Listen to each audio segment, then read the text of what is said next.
Hello and welcome back.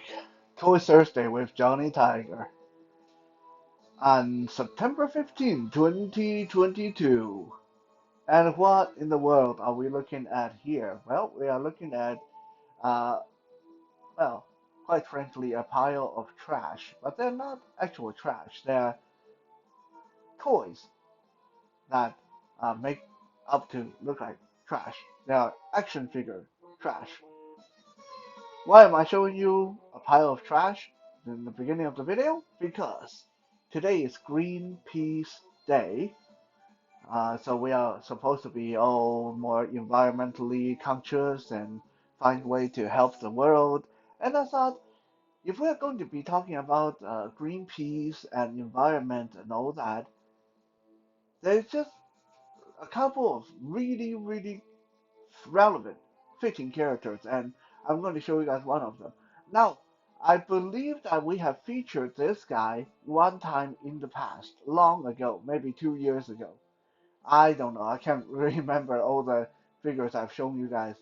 Um, but I mainly choose him because, well, of how relevant he is to Greenpeace Day, to environmental awareness, and also, I'm having some technical problem with my computer, so my ability to sit down and research was extremely limited. I've been struggling with um, fixing my computer. It's having issue reading emails and reading the screen, and ever since I had the last Windows update a couple of days ago. Honestly, this is just something that has been uh, plaguing me for years and years. Like anytime that there's a Windows update, the computer tell you need to restart and update your system, and 9 out of 10 times I do that and things break. Nothing ever improve after a system update. Always things breaking. So yeah, I don't know. Maybe some people have better luck than me with that stuff. It just to me it's a big scam to get you to buy new computer or something. Anyway, before I go to bed today, I'm going to try to do a system restore to an earlier date and see if that solves the problem. If not, well, if not, then we'll see. We'll see. There's always a way. I just need to find it. So back to Greenpeace Day, back to being environmentally conscious.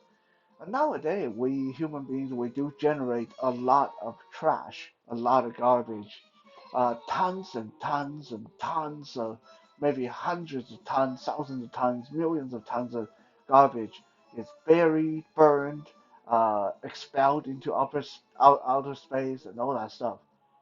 And there just seems to be no end to it. I know because even in this household, even with just me and the two cats and kitten, the four of us generate an awful lot of trash every week, from food containers to cat litter to uh, paper towels to cleaning supplies and all that stuff. Just a lot of trash every week.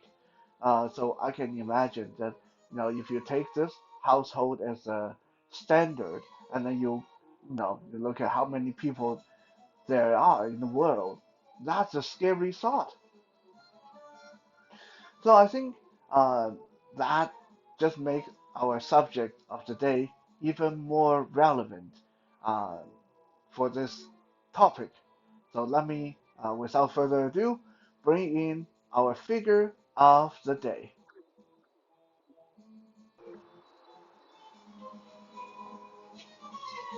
Now, those of you that know your comic book, you know that Marvel has its environmental uh, pile of uh, plant matter called Swamp Thing.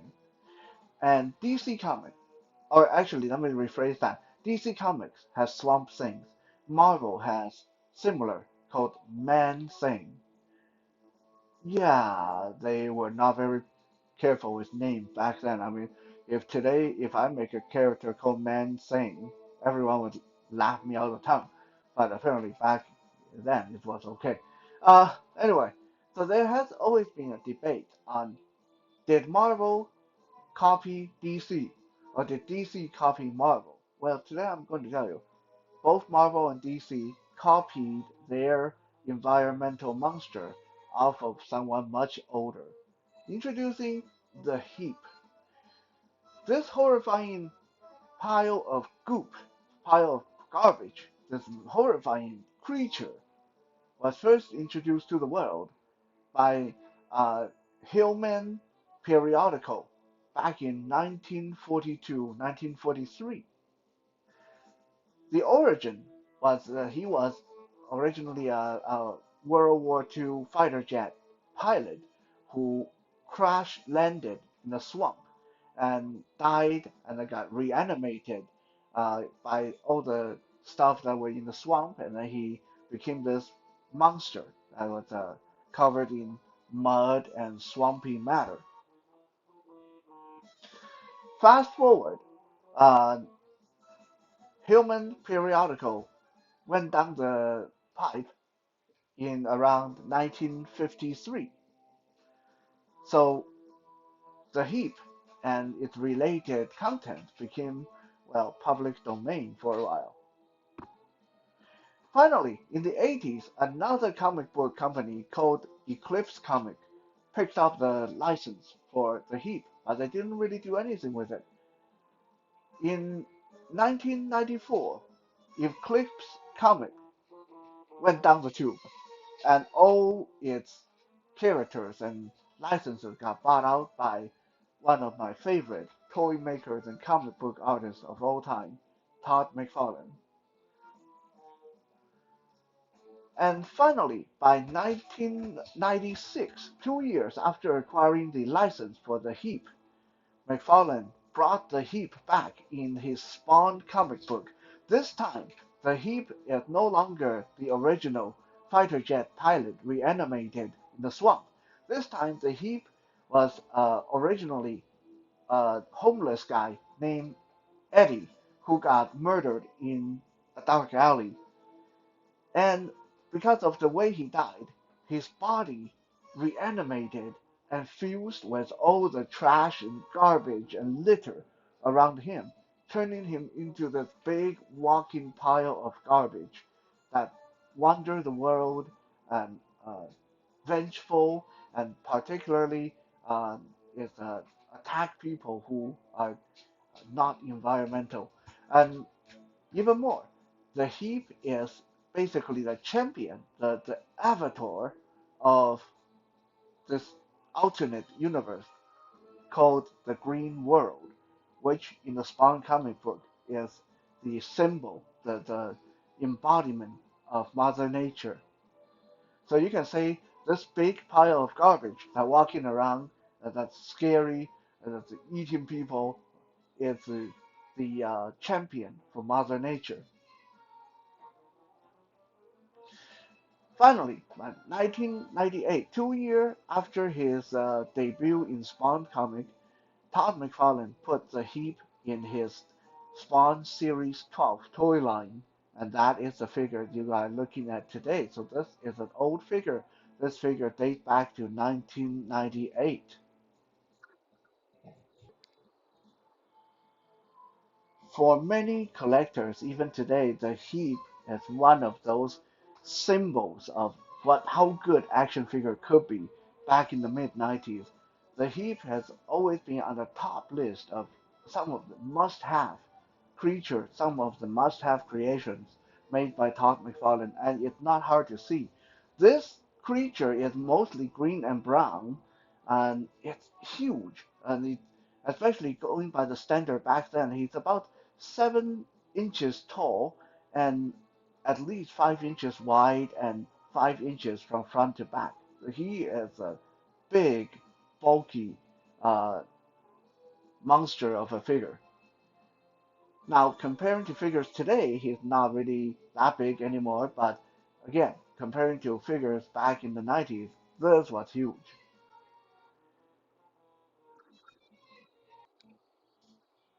Most of his body is covered in this slime, this goop that look really disgusting, but you can make out there's a kind of a humanoid, twisted humanoid shape under all that, which makes this Heap look kind of different from his comic book counterpart.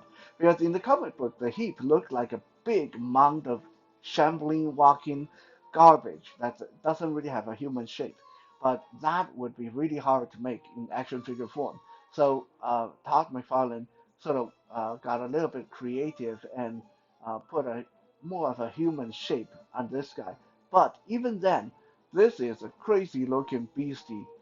Depending on the version you get, there's a version with blue eyes and there's a version with white eyes. And inside his mouth is uh, neon orange, neon color. It's really bright inside his mouth. That's because it's trying to show his demonic, hellish energy, the energy that reanimates the corpse of the homeless guy Eddie, and turn him into the Heap. On his giant hand, that's like these cracked, nasty-looking fingernails and claws. And what's the most amazing about this action figure is that many pieces of random trash are glued on all over him, making him really look like a walking pile of garbage. You can look at this action figure for years and years, and every time you pick him up, you are going to notice something new. Maybe there's a piece of newspaper and he glued to his head, or car wheel embedded in his body, or a piece of steel rebar stuck through his arm, and then little things like scissors and meat cleavers and broken appliances and bones and organic matter just all over this guy. There got to be almost 100 pieces going into making this action figure. It's just amazing. It's amazing how much work went into this. And I was told that every time you buy a Heap action figure, the placement of the garbage on his body is always a little bit different. And he also comes with the little pieces of extra garbage that we saw in the beginning of this video, which you can pop into his mouth. With these pieces of garbage in his mouth, it makes it look like he's spewing trash out of his mouth as he advances on his next victim. Now, articulation is where this kind of falls short, but of course, he's an action figure from the mid 90s, and he's an action figure made by Todd McFarlane back then, so he's not going to move very well. His wrist can turn, his arms can move at the shoulder, his mouth can open and close. I think his waist can turn. I'm not going to move him around too much because he's such an old figure, and uh, there's so many pieces of uh, things that glued all over him. I am always a little bit nervous that things going to start falling off if I start moving him. So I'm not going to do the usual posing and reposing of the guy on camera. It's a really cherished figure, one of my uh, maybe not top 10, but one of my definite top 30 favorite. And I don't want to risk breaking him on camera. But yeah, just look at all the intricate details in the textures in his disgusting skin, the slime covering him, and uh, there's like a little human skull on top of his head, and things sticking out all over him. A lot of these little shards of broken glass that stick out of him actually feel kind of sharp. So when you're handling this character, you got to be very careful because these parts are fragile and they can be a bit stabby in your hand. I don't think you can actually cut yourself, but it might hurt a little bit if you get skinned or something.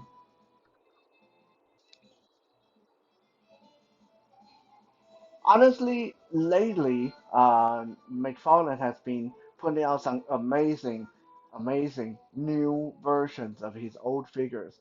Uh, he has brought back the Spawn action figures. He brought back some of the beloved characters from the 90s and make them bigger with a modern articulation. And also, McFarlane's making these big figures called megafigs. What are megafigs? These are big characters that should have always have been done big, but because of limitation before, they were forced to be small. Well, now McFarlane's making them big as they should. So I'm hoping, okay, I'm hoping that we will maybe relatively soon see a megafig version of the Heap.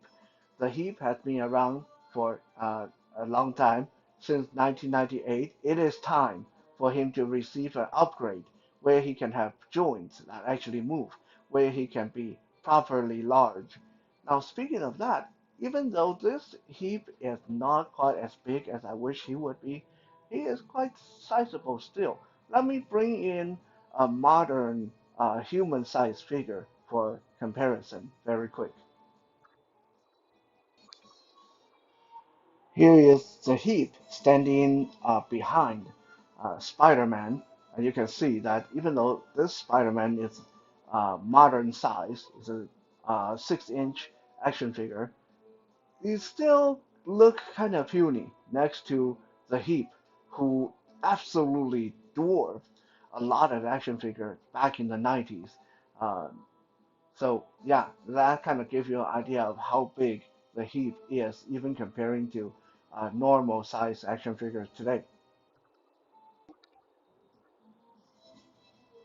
Like I said, to many collectors, especially those of us that grew up in the 80s and 90s, the Heap has been one of those holy grail characters, just one of the more cherished and sought after action figure from our childhood.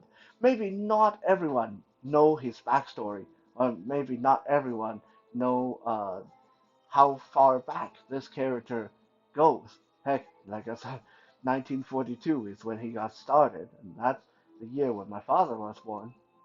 But you don't really need to know that much about the Heap because, hey, he is a giant monster made out of trash, and he is the champion for Mother Nature.